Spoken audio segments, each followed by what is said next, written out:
पश्चिम बंगाल की राजनीति में 2026 एक बड़े भूचाल की तरह आया, जिसने ममता बनर्जी और उनकी पार्टी टीएमसी के 15 साल पुराने किले को ढहा दिया।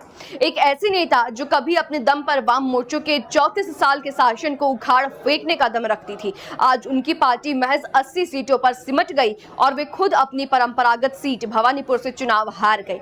यह हार अचानक नहीं हुई है, बल्कि पिछले कुछ सालों में हुई कई बड़ी घटनाओं और गहरी होती शासन विफलता का नतीजा थी, जिन्होंने ममता बनर्जी की मजबूत पकड़ को कमजोर कर दिया। अगर बात करें उन सारे वजहों की, तो पहली वजह की अगर बात करें तो ममता बनर्जी की चुनावी मजबूती का एक बड़ा आधार हमेशा महिला मतदाता रहे थे, जिन्हें वे लक्ष्मीर भंडार जैसी योजनाओं से जोड़े रखने में कामयाब रही। लेकिन आरजी कर मेडिकल कॉलेज में एक महिला डॉक्टर के साथ हुए बलात्कार और हत्याकांड ने इस पूरे समीकरण को बदल कर रख दिया। इस घटना ने न सिर्फ राज्य में महिला सुरक्षा को लेकर गहरी चिंता पैदा की, बल्कि एक बड़े जनाक्रोश को जन्म दिया। नागरिक समाज ने सड़कों पर उतरकर बड़े पैमाने पर विरोध प्रदर्शन किए और इसमें प्रशासन की भूमिका पर गंभीर सवाल भी उठे। इस घटना ने ममता सरकार के लिए महिलाओं के बीच एक विश्वास का संकट खड़ा कर दिया है। चुनावी नतीजों के साफ संदेश ये मिला है कि महिलाओं की प्राथमिकता कल्याणकारी योजनाओं से हटकर अब अपनी सुरक्षा पर केंद्रित हो गई है। दूसरी बड़ी बात, ममता बनर्जी के 15 साल के शासनकाल में भ्रष्टाचार के इतने आरोप लगे कि उनकी सरकार की पहचान बन गया, जिसे विपक्ष ने भ्रष्टाचार उद्योग नाम दे दिया। शुरुआती दौर में शारदा चिट फंड घोटाले और नारदा स्टिंग ऑपरेशन ने उनकी छवि को धक्का पहुंचाया, लेकिन इसके बाद तो शिक्षक भर्ती घोटाला सामने आया। इस घोटाले ने हजारों पढ़े लिखे युवाओं के सपनों को तोड़ दिया, जिन्हें एग्जाम पास करने के बाद भी नौकरियां नहीं मिली।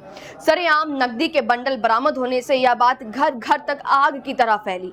इसके अलावा राशन वितरण घोटाला, नगर पालिका भर्ती घोटाला, कोयला और मवेशी तस्करी के आरोपों ने भ्रष्टाचार को एक सिस्टम के रूप में स्थापित कर दिया। पार्टी के कई बड़े नेताओं और मंत्रियों की गिरफ्तारी ने आम जनता में यह धारणा पक्का कर दी कि सरकार पूरी तरह से भ्रष्ट हो चुकी है। बात कर लेते हैं तीसरी वजह की, तो ममता बनर्जी की राजनीति का एक बड़ा हिस्सा अल्पसंख्यक समुदाय के कल्याण पर केंद्रित रहा है, फोकस्ड रहा है, लेकिन धीरे धीरे इसे तुष्टीकरण के रूप में देखा जाने लगा। 2019 में उन्होंने बयान देते हुए कहा था कि वे उस गाय की लात खाने को तैयार हैं जो दूध देती है। उस खबर ने, इस बात ने आग में घी डालने का काम किया और बीजेपी ने इसे खूब भुनाया। इसके बाद आसनसोल, मालदा, मुर्शिदाबाद और बशीरहाट जैसे जिलों में हुई सांप्रदायिक हिंसा और संदेश खाली जैसी घटनाओं ने हिंदू बहुल इलाकों में इस धारणा को और मजबूत किया कि प्रशासन सिर्फ एक तरफा कार्रवाई करता है। 2026 में ममता बनर्जी ने कहा था कि उनकी सरकार के बिना एक समुदाय कुछ ही सेकंड में बहुसंख्यकों को बर्बाद कर सकता है। इस बयान ने स्थिति को और विस्फोटक बना दिया। नतीजन बहुसंख्यक वोटों का भारी ध्रुवीकरण हुआ और टीएमसी के लिए मुस्लिम वोटों में भी दरार आई। अब बात कर लेते हैं चौथी वजह की। विकास के मोर्चे पर ममता सरकार पूरी तरह विफल रही है। राज्य में उद्योगों की कमी और सिंडिकेट राज यानी कि बाहुबलियों और स्थानीय गुंडों का शासन के इस चलते बड़े निवेशकों ने बंगाल से दूरी बना ली। इससे रोजगार के अवसर कम हुए और जो युवा है वो राज्य के बाहर पलायन करने लगे। पलायन बढ़ता गया। शिक्षा और स्वास्थ्य सेवाओं की बदहाल स्थिति ने मध्यम वर्ग में गहरी नाराजगी पैदा की, जिसका असर चुनावों में साफ देखने को मिला, खासकर कोलकाता की सीटों पर जहां बीजेपी ने सफाया कर दिया। इसके अलावा लगातार 15 सालों की सत्ता से उपजी जबरदस्त एंटी इनकम्बेंसी ने जनता की नाराजगी को और हवा दी। पार्टी के भीतर या फिर अंदरूनी कलह और कई बड़े नेताओं का बीजेपी में जाना भी संगठन के कमजोर होने की बड़ी वजह मानी जा रही है।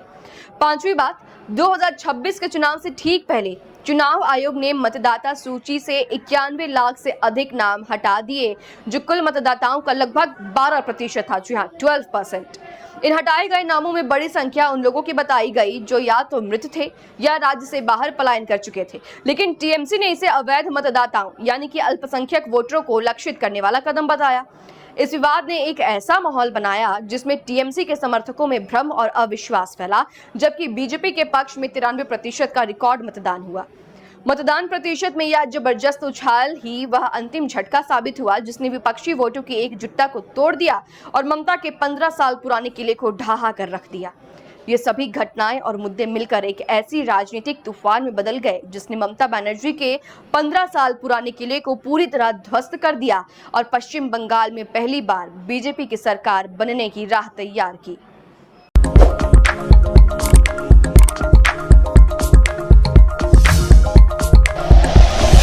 Like and share videos, subscribe करें हमारा चैनल और प्रेस करें बेल आइकॉन। न्यूज़ 11 भारत, सच है तो दिखेगा।